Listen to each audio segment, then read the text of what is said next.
Hi! Today's video is going to be shorter because today we're talking about Heide's Towers of Flame, which is a much shorter area than the previous ones. So this area has very few enemies and no trap.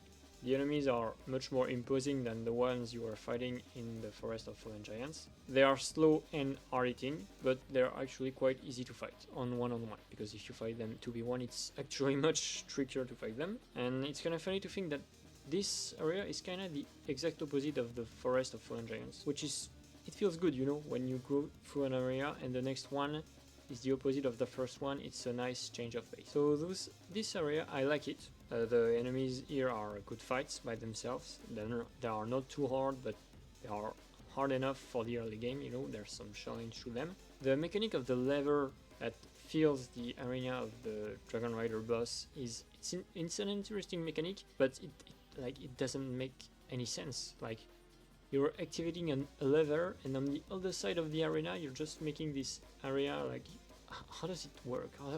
Can those two parts be linked to each other? Like, it's just weird, you know. It's kind of like the elevator in Earthfront Peak that leads you to the freaking volcano mountain. Like, it doesn't make sense, but you know, whatever. It's cool even if it doesn't make sense. Or like the, you know, burning the windmill to remove the poison pool in the Meta boss fight. Same stuff, you know. Now, outside of that, the Dragonrider fight is way too easy. Like, it's fine, it's not a bad boss, because it's not frustrating or too punishing, but like, you just strafe on the left and he never hits you once. It's so, like, it's a big guy, he has a big shield and a halberd, but it doesn't do shit against you. They could have done better for a boss, honestly. It's not even the first boss, it's the second or third one, depending on when you fight the Pursuer. They could have done much better, to be honest. I guess it works for an early game boss, but I wish it was better. Now, once you defeat the Dragonrider, the smaller night enemies roaming around, well, they're not roaming the area at first, they're sleeping. They get up once you defeat the Dragonrider, and then you have to fight them. The big guys are still here, and that is really annoying, because it means you have to fight the big guys and the little ones at the same time. It's a bit tricky, but what you're supposed to do to make things fair is to fight them one-on-one, or you can also come back later with a comically large sword to kill them super fast. That actually works. By themselves, the smaller night enemies are much more challenging. They're kind of fast, they move fast, and something that is really absurd, they have like 2-3 attacks where you don't see them coming. Like, there's one attack, or like they stop moving, you know, like, what's happening? Is the AI dead?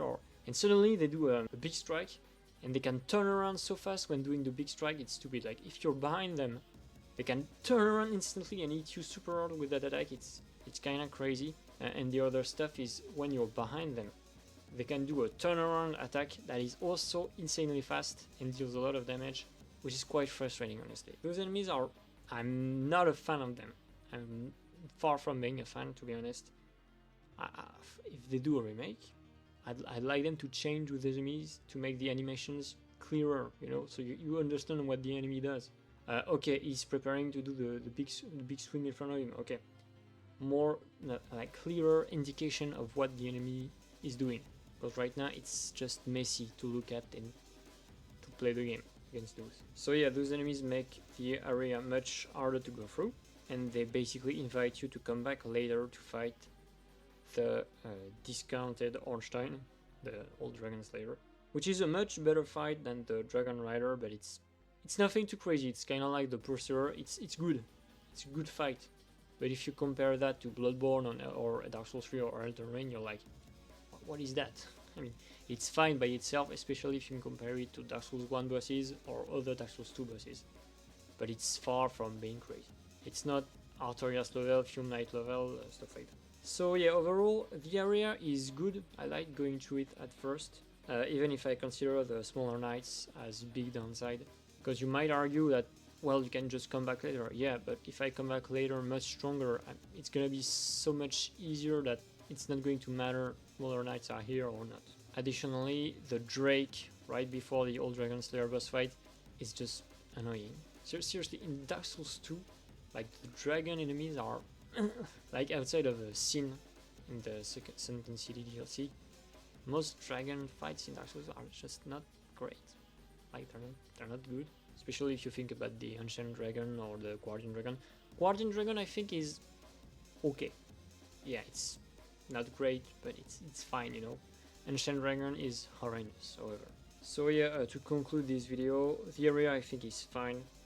I appreciated playing through it until fighting the Dragonrider. And I think it's not as good as the Forest of Fallen Giants. I mean, it's much shorter. There's not optional exploration here. I mean, I guess the Old Dragon Slayer is optional. But in the Forest of Fallen Giants, there are so many paths you can take here and there. Here it's not the case. It's just go straight, follow the path. I guess you can take a branching path to the Old Dragon Slayer if you want. And then that's it. So it's fine, it works, it's okay. It's nothing crazy, it's nothing great. It's just fine for one of the starting areas. Anyway, thank you for watching and I hope to see you on the next one. Bye!